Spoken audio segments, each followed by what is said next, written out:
اور وہ کہتا ہے کہ میں عورت بھی ہوں، مجھے حمل بھی ہوا ہے۔ یہ چیز ہمیں ہضم نہیں ہوتی تھی، ہمارے پاس کوئی ایسی دلیل نہیں تھی کہ ہم اگلے اپنے مسلمان کو بھی جو اس سے ہم بات کر رہے ہیں اس کو بھی سیٹسفائی کر سکیں، یا اپنے قادیانی جو ہم سے آ کر سوال کرتا ہے اس کو بھی سیٹسفائی کر سکیں۔ تو یہ ساری چیزیں ان کو ہم اگنور کرتے، لیکن اصل میں وہ یہ بات تھی کہ ہم اس کو چھوڑنا نہیں چاہتے تھے، قادیانی جماعت کو ہم چھوڑنا نہیں چاہتے تھے کہ ہمیں وہ ہمارے یہ سارے جو ہمیں مراعات ملی ہوئی ہیں، جو ہمارا اتنا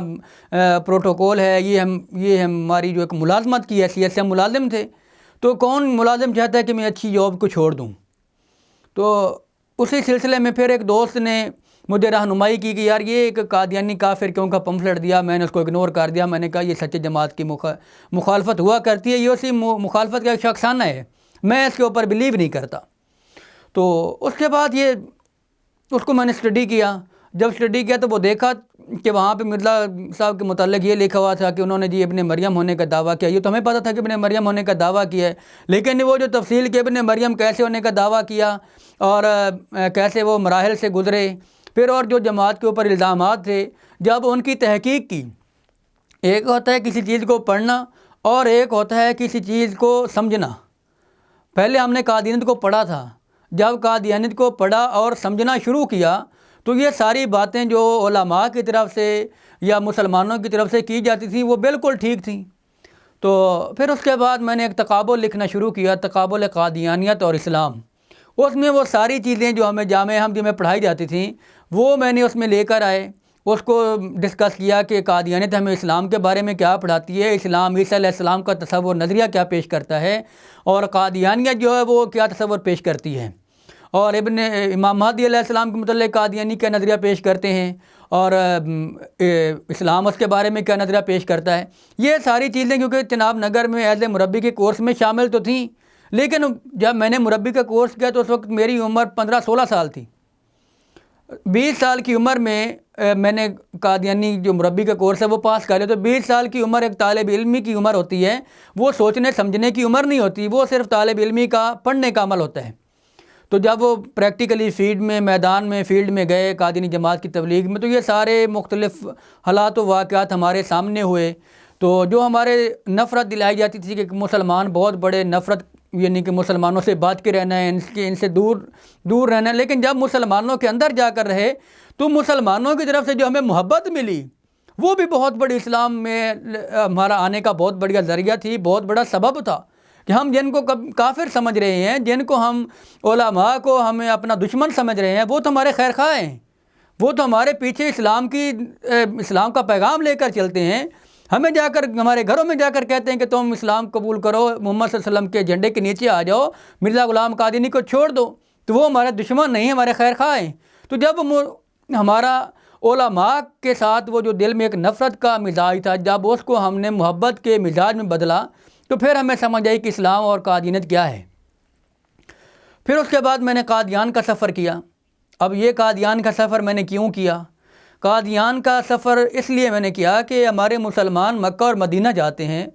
اور مسلمان مکہ اور مدینہ میں جا کر یہ تصور ان کا مسلمانوں کے دل میں تڑپ ہوتی ہے کہ یار ہم وہاں پہ جائیں جہاں پہ ہمارے آقا سرور دو جہاں حضرت محمد مصطفیٰ صلی اللہ علیہ وسلم پیدا ہوئے، وہاں پہ رہے پلے بڑے، وہاں پہ ان کا جو وصال ہوا، دنیا فانی سے انہوں نے رخصت کی، رحلت فرمائی۔ تو اسی طرح میرے دل میں بھی کہ میں بھی ایک نبی کو ماننے والا ہوں، اور سعودی عرب میں تو ہم نہیں جاتے، اور یہ بھی ایک بات ہے کہ قادیانی اصل میں سعودی عرب جانا بھی نہیں چاہتے، کیونکہ قادیانی جو ہے اس نے جب بھی دعا کرنی ہے اس نے قادیان جانے اور مرنے کی وہاں پہ دعا کرنی ہے۔ یہاں قادیانیوں کا ایک شعر میرے ذہن میں آ رہا ہے، قادیانیوں کا یہ شعر ہے کہ قادیانی کا یہ شعر ہے کہ احمدی وہ ہیں جن کے جب دعا کو ہاتھ اٹھیں، تڑپ تڑپ کے یوں کہے کہ ہم کو قادیاں ملے۔ تو ہمیں بھی یہ تڑپ تھی کہ ہم قادیان میں جائیں، کیونکہ مکہ مدینہ سے تو ہمارے دل ہٹے ہوئے تھے، اور ہمارے دل میں مرزا غلام قادیانی کی محبت رسول اللہ صلی اللہ علیہ وسلم سے زیادہ تھی۔ تو اس لیے میں نے بھی مرزا غلام قادیانی کے قادیان میں جانے کا سفر ارادہ کیا۔ تو دسمبر میں قادیان کا جو جلسہ ہوتا ہے اس میں ایز اے مربی کے طور پہ، اپنی خدمت خلق کے طور پہ وہاں پہ جانے کا ارادہ کیا۔ پھر وہاں پہ قادیان میں کچھ عرصہ گزارا، وہ تقریباً 3 ماہ کا ٹائم آف پیریڈ تھا، ویسے ویزا تو زیادہ تھا، لیکن 3 ماہ کا عرصہ میں نے وہاں پہ اس لیے گزارا کہ میں نے مرزا بشیر الدین محمود کی وہ تحریرات پڑھی تھیں جس میں وہ کہتا ہے کہ اب مکہ اور مدینہ کی چھاتیاں روحانیت کے لحاظ سے خشک ہو چکی ہیں، اب نور اور فیض کے چشمے قادیان سے جاری ہوں گے۔ تو میں وہ نور اور فیض کے چشمے دیکھنے کے لیے وہاں پہ گیا، اور وہاں پہ واللہ میں کہہ سکتا ہوں کہ مرزا غلام قادیانی جہاں جہاں رہا آج بھی وہاں سے بدبو آتی ہے۔ یہ میں اس وجہ سے بات نہیں کر رہا کہ میں نے قادیانیت کو چھوڑ دیا ہے، تو آج میں یہ تعصب کی وجہ سے بات کر رہا ہوں۔ یہ حقیقت بات ہے جس کو کوئی قادیانی بھی اگر اس کو حلفاً کہیں تو وہ یہ حلفاً نہیں کہے گا کہ وہاں پہ ایسا نہیں ہے، بلکہ وہ ایسا ہے وہاں پہ۔ پھر اس کے بعد قادیان سے واپس آئے تو دل میں ایک یہ جو قادیانی کی طرف سے ملی ہوئی کچھ مراعات تھیں، یہ ایک سسٹم تھا، اس سے نفرت پیدا ہو چکی تھی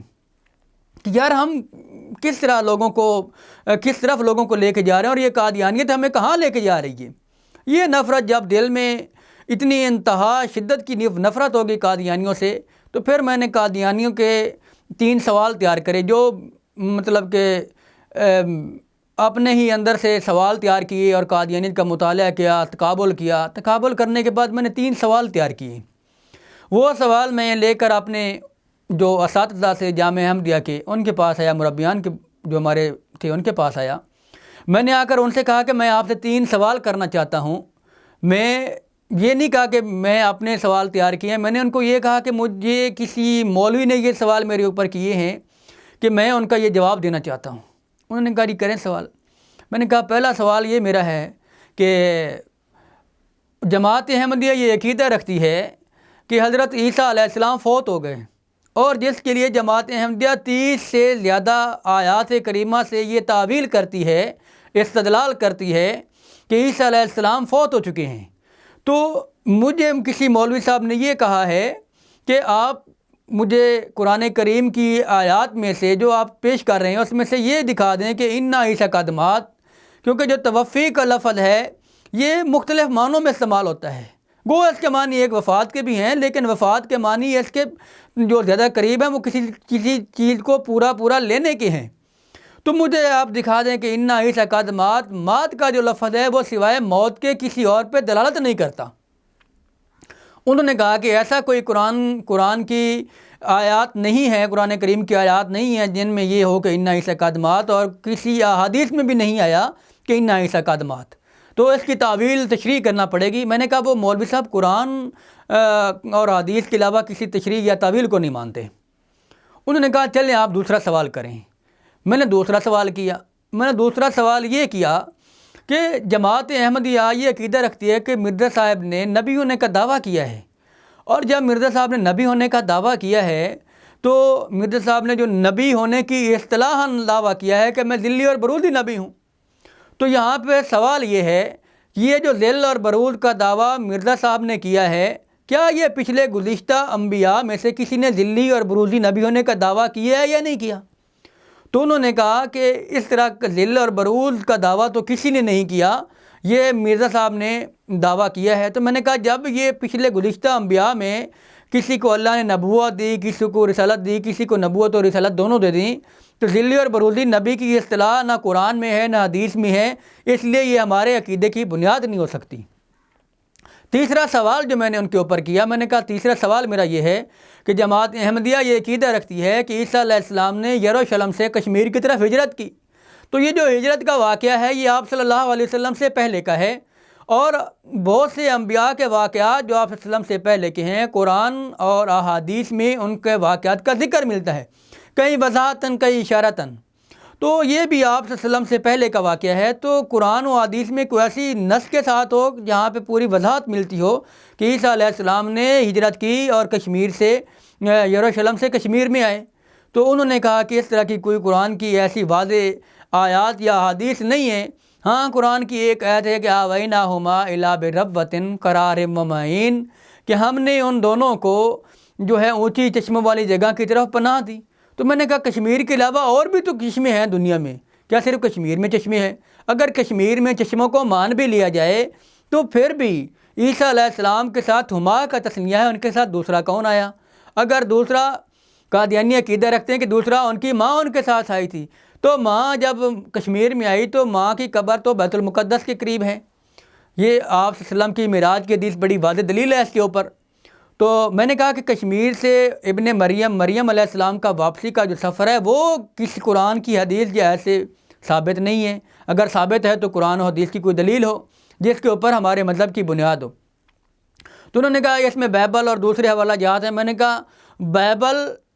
جو ہے وہ ہمارے مذہب اور آخرت کی بنیاد نہیں ہے۔ اگر تاریخ انسائکلوپیڈیا میں جائیں تو وہ ایک انسان کی لکھی ہوئی کتابیں ہیں، اور انسان کی لکھی ہوئی کتابوں کے اوپر میں اپنے مذہب کی بنیاد نہیں قرار سکتا۔ میں آخرت کا جو ہے دار و مدار کسی انسان کی لکھی ہوئی کتاب کے اوپر نہیں کروں گا، بلکہ میں اپنی آخرت کا دار و مدار جو ہے وہ قرآن و سنت کے اوپر کروں گا۔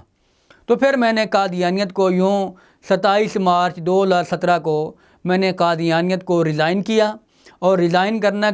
کرنے میں میں نے یہ بھی لکھا کہ میں آج بقائمی ہوش و واس میں رہتے ہوئے آپ قادیانی جماعت کو چھوڑ رہا ہوں۔ اگر میرے کچھ واجبات آپ کی طرف ہیں تو وہ مجھے دے دیں، اگر میری طرف کچھ ہیں تو وہ مجھ سے لے لیں۔ یہ اس کی وجہ کرنے کی یہ تھی کہ اگر میں ان کو یہ اطلاع نہ کرتا، ان کو جا کر خود ریزائن نہ کرتا، تو وہ میرے اوپر کئی کیسز بنا دیتے۔ مجھے پھر یہ بھی قادیانی کہتے ہیں کہ جو قادیانیت کو چھوڑتا ہے اس کو جی ہم نے جماعت سے نکال دیا ہے۔ یہ بہت بڑا پروپیگنڈا کرتے ہیں قادیانی۔ میں آج بھی قادیانی کو یہ بھی پیغام دینا چاہتا ہوں، ان کو چیلنج کرنا چاہتا ہوں کہ آج بھی اگر آپ میرے خلاف یہ بات بتا دیں کہ ہم نے اس کو جماعت سے نکالا ہے، تو آئیں، دنیا آپ کے پاس بھی سوشل میڈیا ہے، آپ کو اس کو استعمال کریں اور میرے خلاف وہ دکھائیں، لوگوں کو ثبوت دیں کہ اس نے جماعت کو نہیں چھوڑا، اس نے مرزا صاحب کے اوپر، مرزا قادیانی کے اوپر لعنت نہیں ڈالی، بلکہ ہم نے اس کو نکالا ہے۔ تو ہیں دنیا کو دکھائیں۔ میں آج بھی کہتا ہوں اور مجھے یقین ہے کہ آپ ایسا نہیں کر سکتے، یہ بازو ہمارے آزمائے ہوئے ہیں۔ جب اسلام قبول کیا تو اسلام قبول کرنے کے بعد سب سے پہلے جو قادیانی حربہ استعمال کرتے ہیں وہ حربہ یہ استعمال کرتے ہیں کہ سوشل بائیکاٹ کرواتے ہیں، خود بھی کرتے ہیں اور والدین سے بھی کرواتے ہیں، عزیز و اقارب کے اوپر فورس کرتے ہیں کہ اس نے مرزا کو چھوڑ دیا ہے، اس نے جماعت کے اوپر لعنت ڈال دی ہے، اب اس کے ساتھ کسی قسم کا لین دین معاملات نہیں ہے، اس کو گھر نہیں آنے دینا۔ یہ ساری چیزیں جو قادیانی ہیں یہ والدین کو فورس کرتے ہیں کہ اگر آپ نے ان کے ساتھ کوئی تعلق کو ریلیشن رکھا تو ہم آپ کو جماعت سے نکال دیں گے۔ اب جو ریلیٹیو ہیں، والدین ہیں، عزیز و اقارب ہیں، وہ کیونکہ ہمارے خاندان میں میں پہلا انسان تھا جس نے اسلام کو قبول کیا تھا، تو میرے اوپر بھی بہت سے ان لوگوں نے ظلم و ستم بھی کیے، تشدد بھی کیا، جس کے نتیجے میں میری آنکھیں بھی ضائع ہوئیں، اور تشدد کے نتیجے میں بہت سے ایسے مسائل کا سامنا رہا۔ مالی لحاظ سے بھی انہوں نے جو والدین تھے انہوں نے بھی گھر سے بے گھر کر دیا، مختلف روڈوں کے اوپر، اور جو ہے وہ بے آسرا، جیسے ایک سوائے آسمان کی چھت اور زمین یہ ہمارے پاس تھی، اور کوئی ہمیں سہارا یا آسرا نہیں تھا سوائے اللہ کی ذات کے۔ تو جب آنکھیں ضائع ہوئیں تو یہ سارا معاملہ جو ہے یہ ساری ان کی تشدد کے نتیجے میں ان لوگوں کی جو اب تو کہتے ہیں کہ ہم بڑے محبت کرنے والے ہیں، لو فار آل ہیٹڈ فار نن کا دعویٰ کرنے والے ہیں، یہ سب ان کے منہ کی باتیں ہیں۔ حقیقت میں یہ جتنے ظالم اور ان کے دل سخت ہیں، یہ ایک وہی اسلام کا جو ابتدا تھا جب صحابہ کرام نے اسلام قبول کیا، حضرت بلال رضی اللہ تعالیٰ عنہ کو کافر یہ سمجھتے تھے کہ ہم کوئی جو ہے کسر باقی نہ رکھیں ان کو تکلیف پہنچانے کی۔ تو یہ میرے ساتھ بھی ایسا ہی ہوا ہے کہ مالی لحاظ سے بھی گھر سے بے گھر کیا گیا، اور جو اپنے حصے تھے، جو جائیدادیں تھیں، ان میں سے بھی ہمیں بے دخل کیا گیا۔ تو یہ ساری چیزیں قادیانیت کا یہ شاخسانہ ہے۔ آخر پہ میں قادیانیوں کو یہ انتہائی دردمندانہ دل کے ساتھ پیغام دینا چاہتا ہوں کہ قادیانیوں، یہ جو آپ کی ذہن سازی کی جاتی ہے، کی جا رہی ہے، یا ہم بھی آپ کی ذہن سازی کرتے رہے، ہم ہی آپ کے نکل سے آئے ہیں، آپ کے اندر سے، آپ کے ایز اے مربی کے طور پہ میں نے آپ کی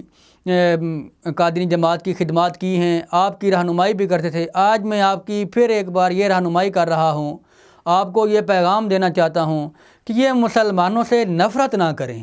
مسلمان علماء سے نفرت نہ کریں۔ یہ یقین مانیں، آپ کے انتہائی درد دل کے ساتھ آپ کے لیے، آپ کے خیر خواہ ہیں، آپ کے لیے ہمہ وقت یہ اسلام کا پیغام اور آپ کی ہدایت کے لیے دعا کرتے ہیں، آپ ہدایت پا جائیں گے میرے قادیانیوں، تو آپ کسی مولوی سے اس کو کیا فائدہ ہوگا؟ یہ آپ کی وہ آخرت کی زندگی ہے، یہ آپ کی آخرت کی وہ زندگی ہے جو ایک لا محدود سفر ہے، جس کا کوئی اندازہ ہی نہیں کہ وہ اس کا کتنا لمبا سفر ہے۔ یہ آپ کو جہنم سے بچانے کے لیے آپ کے ساتھ آپ کو دعوت پیغام دیتے ہیں، آپ کے ساتھ بحث مباحثے کرتے ہیں۔ اور ایک بات یہ بھی ہے کہ یہ جو علماء آج مرزا صاحب کی باتیں آپ کے سامنے رکھتے ہیں، تو اس میں رکھنے کی وجہ یہ ہے کہ آپ کو دکھایا جائے کہ آپ کس مرزا کو نبی مانتے ہیں۔ یہ بھی دراصل آپ کی خیر خواہی میں آپ کو اگر کہتے ہیں کہ مرزا صاحب کے کبھی بات کرتے ہیں کہ مرزا صاحب ایسے ہیں ایسے ہیں، تو وہ بھی دراصل آپ کی خیر خواہی کے لیے کرتے ہیں، کیونکہ یہ آپ کے خیر خواہ ہیں اور آپ کو بتانا چاہتے ہیں کہ آپ کس انسان کو نبی مانتے ہیں۔ مرزا صاحب کی جو کردار تھا، اخلاق تھا، اگر وہ آپ کو بتاتے ہیں تو آپ اس کو علماء کو اپنے مخالف کے طور پہ نہ لیں، علماء کو اپنے دشمن کے طور پہ نہ لیں، بلکہ آپ ان کو خیر خواہ کے طور پہ لیں اور ان کی بات کے اوپر غور کریں کہ آخر اس میں صداقت ہے یا نہیں ہے۔ بس آپ کسی مولوی کی بات کو سنیں تو اس کو ڈیپلی دیکھیں کہ اس کے اندر کتنی صداقت ہے، کیا مولوی جھوٹ تو نہیں بول رہا۔ اگر آپ جو حوالہ دیتا ہے وہ مرزا کی کتابیں پڑھیں، مرزا کی کتابوں کے حوالے چیک کریں، اگر تو وہ حوالے نہیں ہیں تو پھر آج بھی ہم آپ کے ساتھ آنے کو تیار ہیں۔ اگر وہ حوالے موجود ہیں تو آپ خدا را مرزے کے اوپر لعنت ڈال کر محمد رسول اللہ صلی اللہ علیہ وسلم کے جھنڈے کے نیچے آ جائیں۔ یہی آخرت ہے، یہی دنیا ہے، یہی آخرت ہے، یہی جنت ہے۔ اب میری جو زندگی کا مقصد ہے وہ یہ ہے کہ میرے ماں باپ نے مجھے قادینی جماعت کی تبلیغ کے لیے وقف کر رکھا تھا، لیکن جب سے میں نے اسلام قبول کیا ہے، میں نے اللہ سے عہد کیا ہے کہ یا اللہ اب میری زندگی اسلام کے لیے وقف ہے۔ اب میرا زندگی کا صرف ایک ہی مقصد ہے کہ قادیانیوں کو راہ راست پر لانا اور محمد رسول اللہ صلی اللہ علیہ وسلم کے جھنڈے کے نیچے جمع کرنا۔